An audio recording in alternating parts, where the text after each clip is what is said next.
Hi! Good morning guys!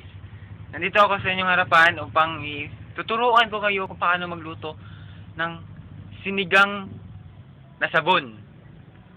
Una-muna, susuot kayo ng hairnet at saka ito, apron.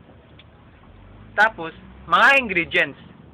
Una ay Zonrox, pulbos,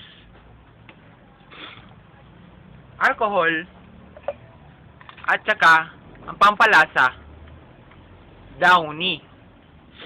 Una, ilalagay na natin ang sabon.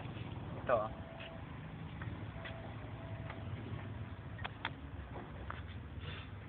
Yan. Pangalawa, Zonrox.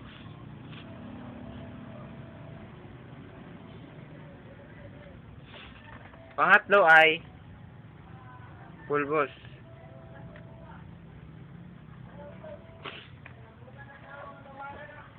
Ito. Alcohol.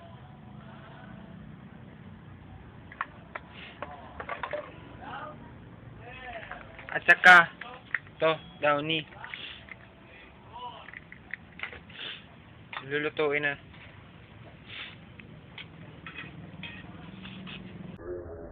Tapos na.